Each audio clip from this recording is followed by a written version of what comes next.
none other than and what you got at this moment. I just want to congratulate everybody that won this weekend. There were some interesting games, some wire to the wire games, and it's great to be back on fantasy season. So week 1 down the books and ready week 2 2 days from now. No joke, awesome. It's right with you, Rudy. I'm just gonna go ahead and show off our little, what we would say, the scores for the day. For the whole weekend. Let me That's fine. Let me prop those up really quick.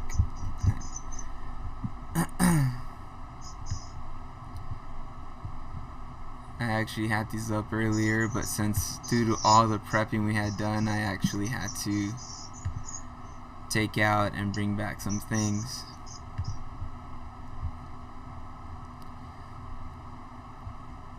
One sec.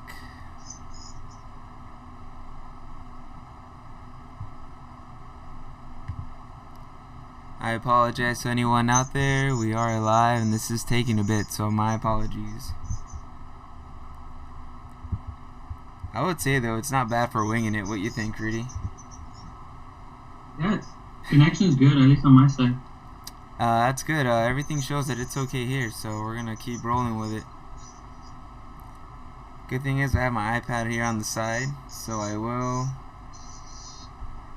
be putting up our scores. God damn it. It's just due to all the things I have on, my computer's actually acting up and moving slow. Alright, here we go. For week 1, we have the Downtown Rebels against the Juggernauts. Juggernauts took out the Downtown Rebels 146 to 103. Let's go ahead and take a look at those details that we have there. We can see it's pretty obvious to me, Rudy, and I'm pretty sure everyone out there that it's a quarterback-driven league, and we could see quarterbacks all around the league having big games. We could take our first game that we have here, for example, the Juggernauts and the Downtown Rebels, 146 to 103, and both quarterbacks having major games. I don't know if you have the stats in front of you there, but Peyton Manning. I do. I mean, wow, right? Peyton Manning. Yeah, I was a little more disappointed with the rest of the team of the Juggernauts. I expected more. I mean, it was kind of a close game. I mean, if you don't count the 60 points Peyton did. Yeah, you would figure if he would have more of a norm day, that game would have been a lot significantly closer. But 7 TDs, 462 yards. That is a monster day. And on the other side, Kaepernick, 3 touchdowns and 412 points. Do you think that's going to become a norm when it comes to dual threat type quarterbacks like Kaepernick and Mike Vick also had a huge week. But I mean, Green Bay is a good defense and they throw with them, so I think it's gonna be hard to stop that guy. Eventually, the defense are gonna adjust. I mean, they haven't seen him much, so I don't know. But right now, it's a little scary to this whole run against quarterback. This whole run-up option thing is really causing some defense some problems. Kind of like when Tebow blew up for like a few games, like what was it, like 4 seasons ago when he was with Denver? But as you could see, the Juggernauts, Team Rick, Juggernauts, he left a lot of points on the bench. You could see Miami with 21 points. Julius Thomas, he had a monster week as well. He 24 points with 2 touchdowns and 110 points. That's a lot to leave behind. Let's see. Let's move on to our second game here. We have Jose versus Jesse. A little bit more of a I wouldn't say not as exciting, but it was a little bit of a softer game. Not too much, not that much production on both ends. Which we have more of a. We had Tony Romo on one side and Joe Flacco on the other. Some would actually compare those two quarterbacks to be quite similar. On the other hand, surprising numbers from Marshawn Lynch and Arian Foster. Nobody expected that. Yeah, we're looking at 9 points and 4 points on the both respective ends, which is incredibly crazy. Against San Diego, which kind of came out of nowhere, and put up some numbers early, which really caused Arian Foster to drop in production. That's really, really significant. And Marshawn. San Diego, what a game yesterday. Most wants to sleep early, missed the defeat. Yeah, no joke. That would have been quite an upset. Marshawn Lynch also struggled against Carolina, which was a very low-scoring game, 12-7.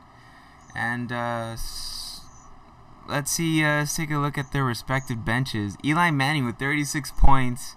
Phillip Rivers with 30 points. Wow, they both left a lot of production on the bench. For example, Team Jose, Jared Cook on the bench, 25 points.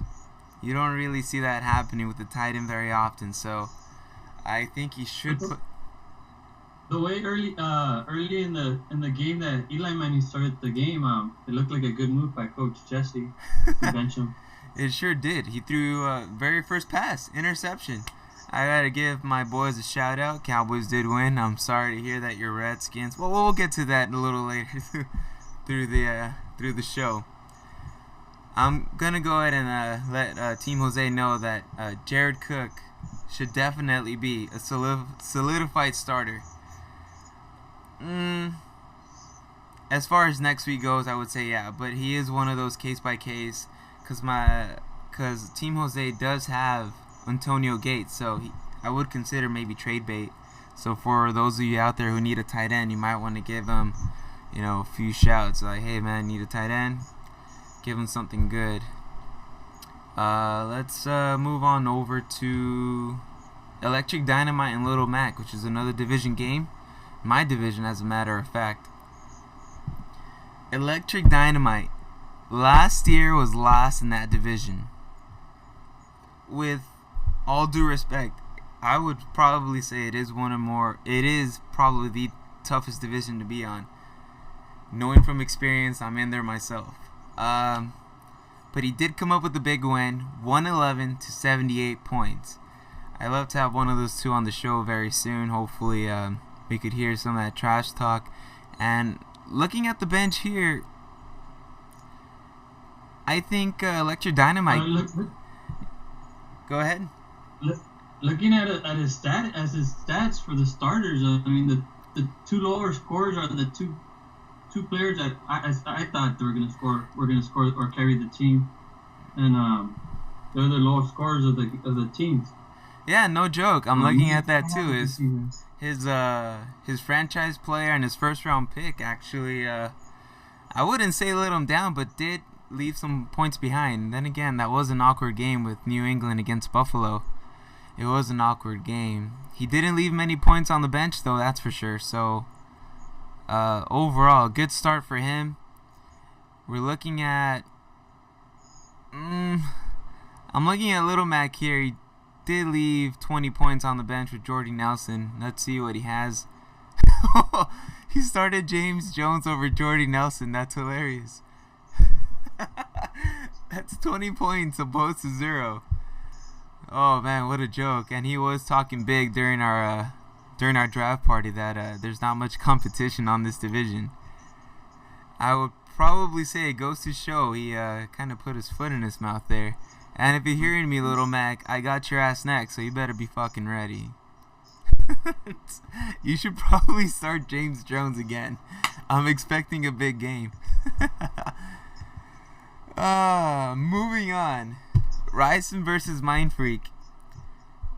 I'm also the commissioner, for those who don't know that, and I keep track of the highs and lows of the season and the weeks.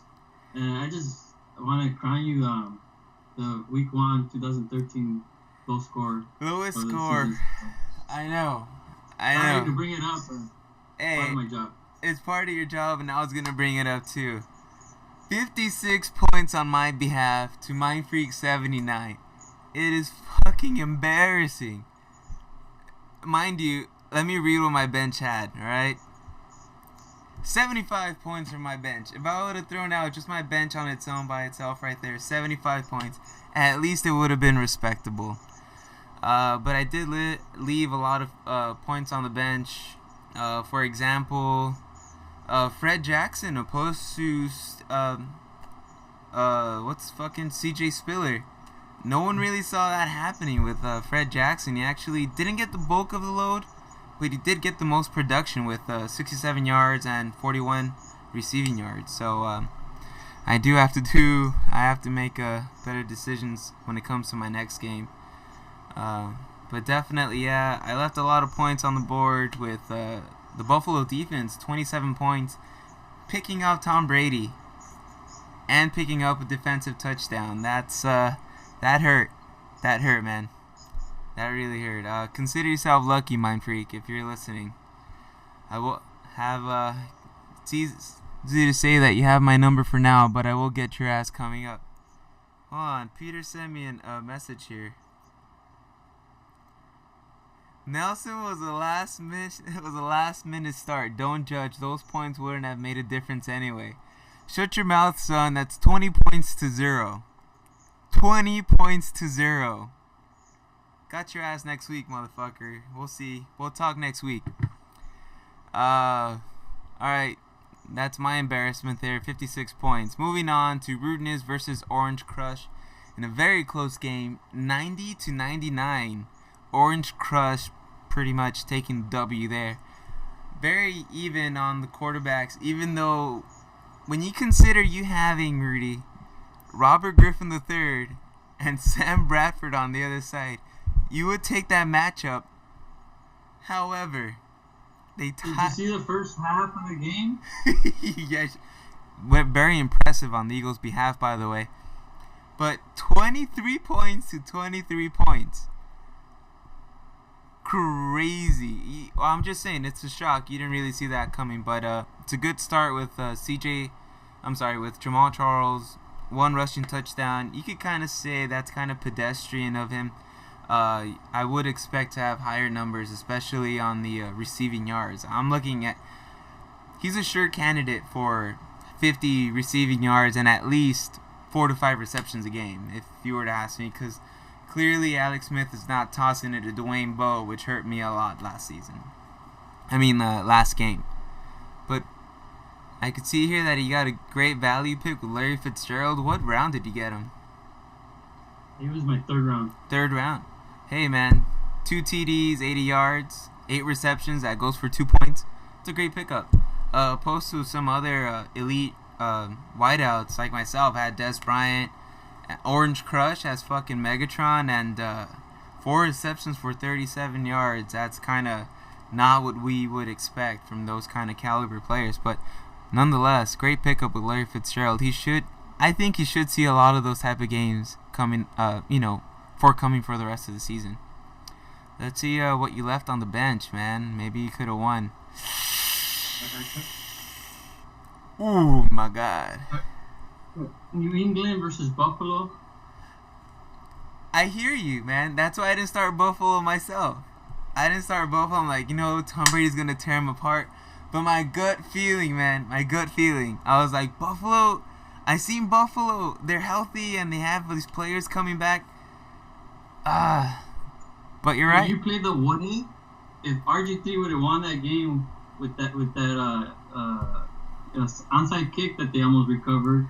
Oh, wow. Not only would Redskins would have won, but so would my team. So I'm pretty happy. I mean, it was close. Yeah, you were close. Unlike me, I fucking stunk it up this week. But 24 points. What else? I would say that's probably it for you, huh? Just that defensive start. Nonetheless, I need to work on wide receiver. You're looking for a wide receiver out there? I need something. Well, what's kind of killing you here? Maybe another running back. Hey, also tight end. I'm willing to give off Kyle Rudolph, man. He's supposed to be a big red zone threat. So, if anyone out there, Kyle Rudolph is on the trading block. And Rudy is looking for a tight end. So, hey, if you got some, you want to trade out there, feel free to hit him up. You guys know where to find him. Moving on. Very next match, we have Mafia Obey at 125 at Team Nick with 74 points. It's a little one-sided, nonetheless, but let's see what Team Nick missed out on. Alright, he definitely needs a running back. 0 points. Did he even play Ryan Williams? Do I even know who that is? Do you know who that is? I have no idea. I didn't watch that game. I did just watch the Zero touchdown. You got it on NFL Red Zone or something? We could see that Ivan came up big with Stafford, McCoy, Victor Cruz, Jason Witten. Even his kicker had a great day with 11 points. 2 extra points, a 48, a 31, and 22-yard field goal. Not bad. Let's see. Nick, you're clearly looking for a running back, my friend. You should probably consider trading one of those quarterbacks. You got 3 really good quarterbacks. I'm sure you could get a scrap running back that'll get you at least 5 points for Josh Freeman. So, anyone out there, feel free to give him a shout. You all have the contact info on the league page. Let's move on to our very next matchup here.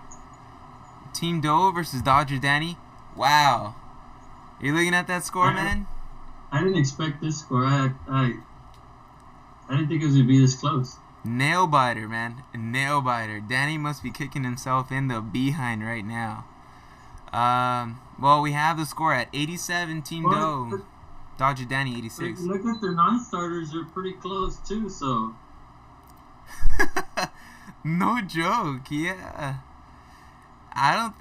This game could have gone either way. Maybe one decision here and another decision there could have changed the outcome of this game. Let's see, Dan Bailey, 12 points. Let's see what his tight end. Sean Jackson and Ryan Matthews made it. Yeah. Wow. Very close game. Very evenly matched. But that's very uncharacteristic there with the fumble and the interception on Tom Brady. Let's make this clear that Team Doe is pretty much leaning on Tom Brady to get these W's. As always said on that draft show, which I will be putting up shortly. It's becoming a clip show, and it's rather interesting, kind of difficult to make. But anyway, moving on. Team Bring It with the strong week of 157 against Team Ray, which also had a really great week at 112 points. Correct me if I'm wrong. Is that the second highest? Fourth highest. Fourth. Oh, wow. Fourth highest. 167 is the highest, and then we have 2 in between that, and then it's 157. I don't have my stats with me. Wow, 157, and only to get fourth. What a loser. Anyway, poor dude. We were all here when he started Monte Ball on the Thursday night game, and he only got like 4 carries. That was really interesting. Hey, buddy, if you would have really paid attention, you would have at least scored another 4 points or so. Just because, Monte Ball obviously was third on the depth chart, buddy. You gotta read a thing or two. But on the other side, let's look at Ray. Adrian Peterson, great pickup. Steven Jackson, great pickup. Brandon Marshall. Team Ray is looking to have a really solid team. He has at least I would say a stud on just about every position. Well, then again, the Cowboys did throw up 44 points. Again, he beat the Giants. Any Giant fans out there, I'm truly sorry, but clearly my boys got the best of you this week. I'm looking at you, Nick. And I don't see how... Wow. Solid week for Alex. Solid week. Moving on. that's the scores that we have for you this week. Again, our guest, we have our commissioner. And let's move on to our interview. Well, I did see something on the Hey Dodger Danny. In case you're listening, Sal's willing to give up Brian Hartline and Michael Floyd, Hartline had a great week. And you could see that you're clearly hurting for a wideout. Wideout could have been the difference for you this week, buddy. So hit him up. Make it interesting. Let's see a good trade going on there. Who do you got this week, Rudy? Coming up? Yeah, coming up. Let's see. Oh, you got Team Nick. Team Nick. Let's take a look at your matchup. You guys already put up your starting lineups? I did, but it's not the actual one yet. Oh, this is like your tentative. Oh, by the way, Little Mac, I know you're listening, fucker. I got you by 20 points, so pay attention. Alright.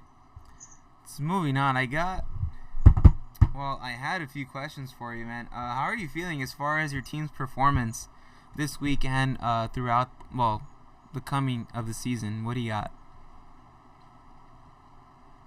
I have a lot of questions for my team. There's players in there that I have that I'm hoping to do good, but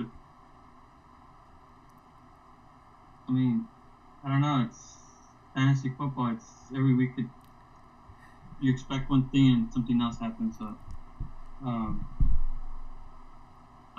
happy with my result this week, so I'm hoping that I just improve from that. And RG3 had a bad first half, so I'm hoping a full game will be all right. Yeah, that'll be all right. He definitely did struggle a little bit in the beginning of the game. What is it out there that you're kind of throwing out? You're clearly aching for a tight end.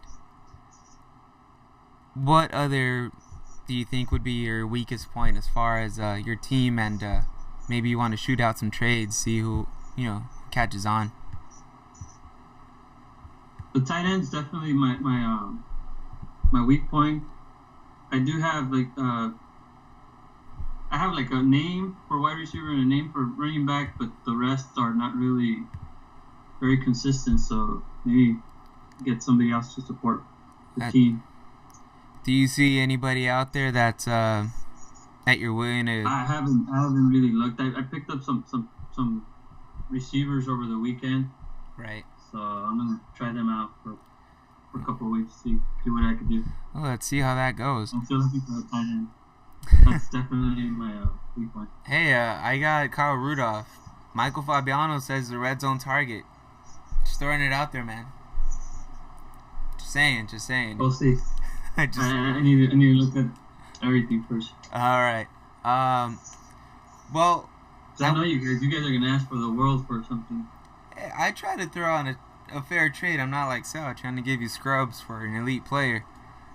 So I've heard, word on the grapevine. What was mine? Oh, I wanted to introduce everyone. Being our first official in-studio show, we do have a segment called Commissioner's Corner. Want to go ahead and tell everyone what that's about? Yes, and kind of was prepared with it, but we kind of touched base on it. It's a segment where I'm gonna try to have a topic regarding the previous week or something related to the league. This week I was gonna bring up the record book and the points and we talked already a little bit about team Bring It. Almost said Steve. Yeah. It's a problem when they keep changing their names, huh? Yeah, but so next week I'll promise you guys I'll have something more detailed, more interesting than this week. I'm kind of traveling this week, so kind of in the hotel room right now and don't have all my goodies, all my stats. Really appreciate you, putting in the work and still coming in through and participating on the podcast, man. We know we could always count on you as far as reaching you Skype, phone, smoke signal. I know you'll come through. Well, I pretty much have a topic for you today. do you want to go over some of the rules? Because obviously during the draft there was a lot of interruption, a lot of drunk asses there. Do you want to go over some of the new rules and clarify, just to pretty much clarify, and maybe we can also go over. Yeah, you want. We can also go over the trading for future picks, because I did see that on the as being an option for when you're offering trades to people. I did see that as an option. So if you want, you could go ahead and go over some of that with us today. Okay, do you have specific questions? Or stuff you want to cover? Well, some that we could cover is what would we consider a first round trade? Like, what would you consider a pick for? Well, a trade for a first round. What would I get for a first round next year? I normally, this year we've changed it a little, but I normally go to a website. I don't have my laptop with me, so I don't have the link.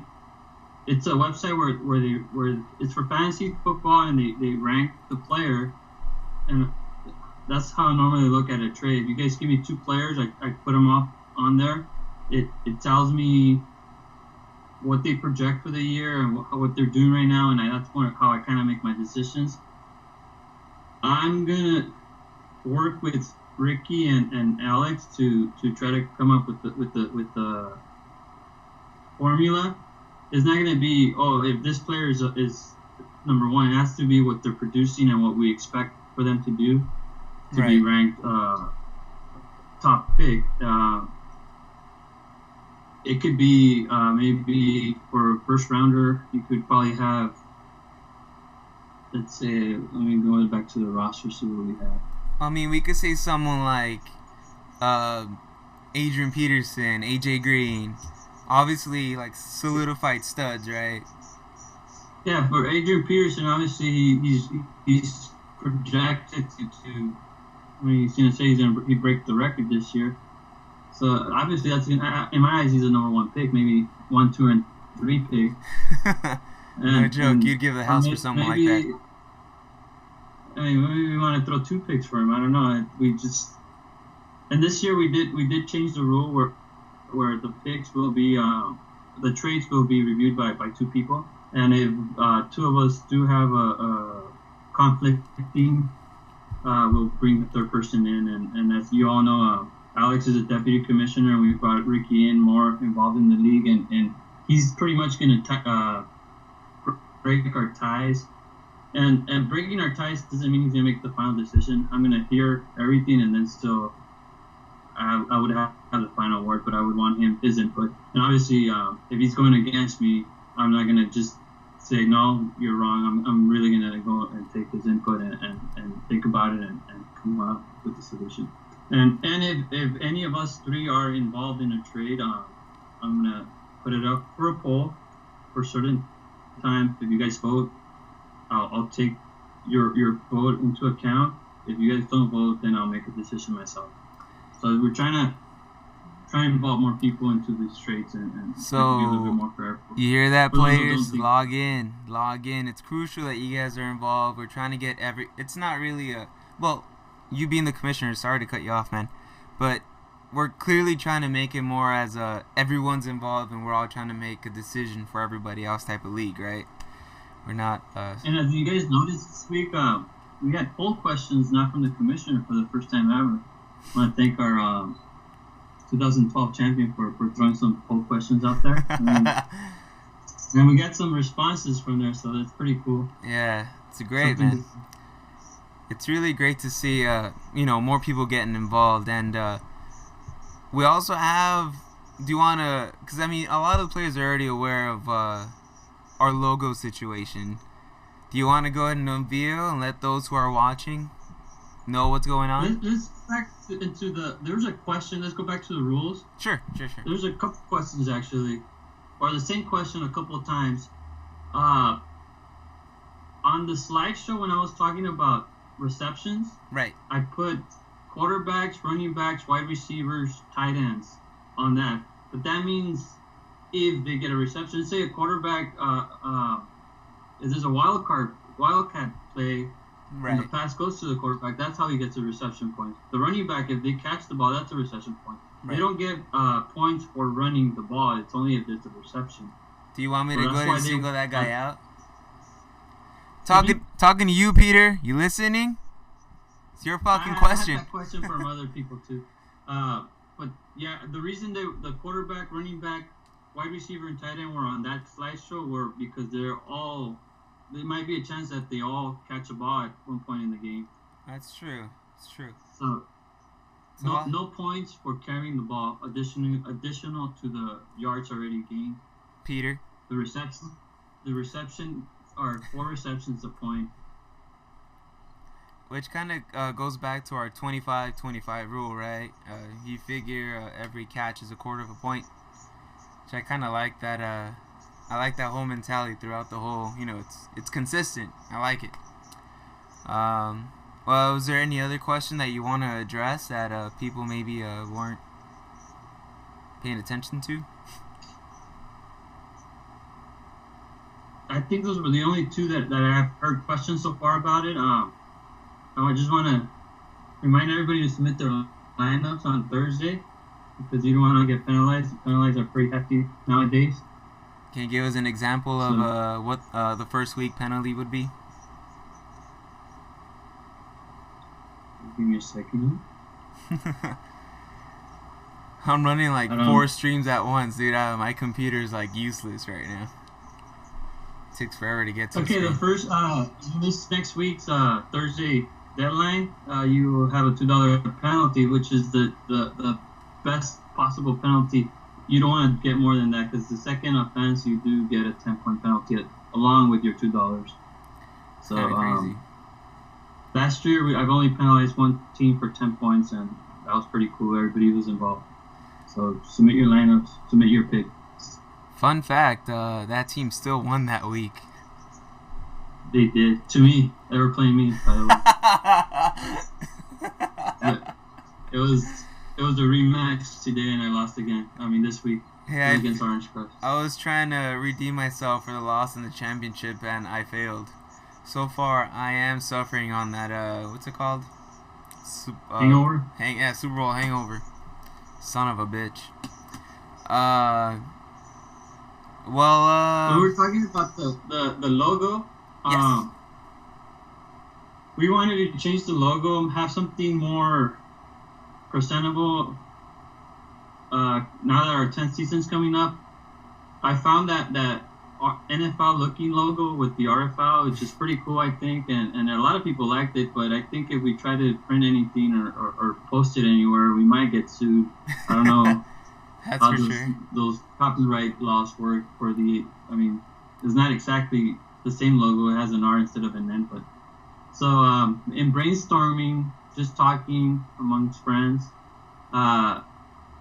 should we call out the person that Give the man some credit. He got no participation president last year. Our no participation 2012 champion participated already. He came out with a good idea. The silhouette of the Bundy. I don't know if you can post it for let me find it online. You keep talking though, man. Well, Ricky's gonna try to do a silhouette of it and then just add some fancy text for the name of it.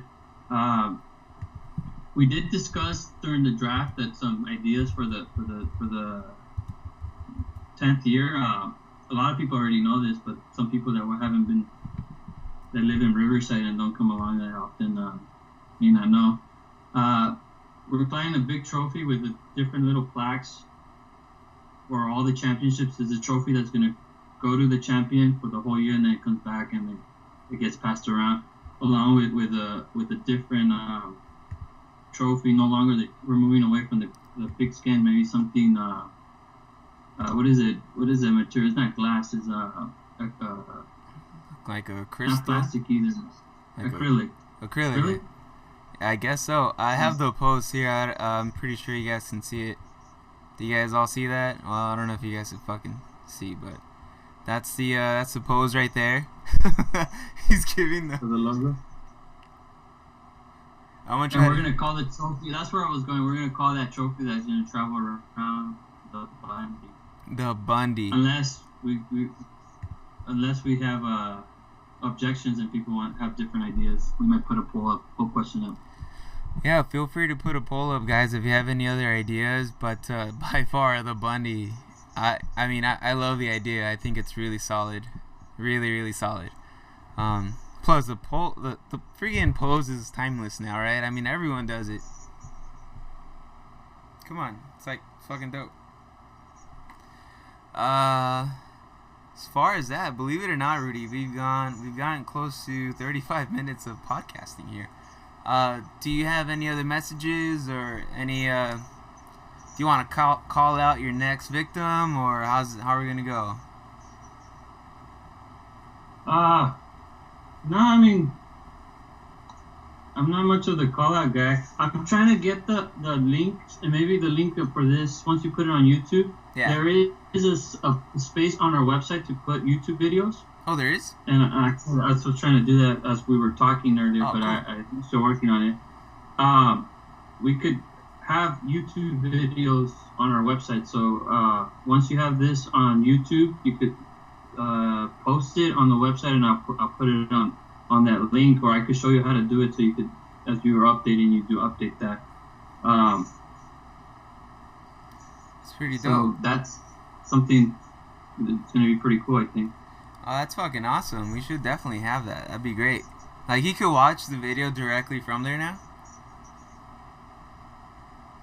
Excuse me? You could watch the video directly on that website, or do you have to? I'm trying to. There's a place to put YouTube videos, and I'm on it right now, and I'm just trying to put the hoping I put the correct spot. It's awesome shit, man. Hey, believe it or not, we're looking out for sponsors. So if you know anyone out there that wants to sponsor the podcast, feel free to send me an email. Because this kind of shit could get rather expensive really fast. Let's see. As far as that, I think we covered our first week. And as far as our first show, I know it's a little sketchy. We're going to try to have live interviews here. I was kind of hoping to have Alex today due to his big coming out party with his new name and killing it on his first week. So I will try to we're going to try to have each player on here. So everyone out there, whenever you're in town or not doing shit, I'm going to try to do these on Tuesday evenings. If not, Wednesday evenings, depending on our football schedule. By the way, we're playing football tomorrow, fuckers. So if you're listening, football tomorrow. Same time, same place. You guys know the deal. So where are you at right now, Rudy? Let me show you. Oh shit! All right, go on, man. Sorry if you get busy. Some people might just don't drop your comp. What's that over there? See? Oh shit! I can't read it. Is that the Aria or something? It's Encore. Oh. Well, I'm right across from Encore. Oh, that's fucking dope. Rudy's in fucking Vegas. Are you spending our fantasy money wisely? I am. I won. The money I won is getting spent wisely. It's good to hear, man. In that case, I think we're just about ready to wrap it up. Today's episode sponsored by the RFL League, the one and only source for true fantasy players. What's up? 9 years strong. And today's episode is sponsored also by the number 3 and the letter W, which I wasn't able to get. But luckily enough, a lot of you guys were. And any last words, Rudy? Just have a good week next week, and we'll work better together maybe to make this more flowable. Yeah, no joke. But this is a good start. It's a great start. All right, in that case, who should we try to have next week? I'll look at their schedules. I'll probably... Sorry it was so last minute today, guys. But again, trying to wing it, trying to make it fun. And we'll see you guys next week. RFL out. Thank you. Bye. RFL out. See ya.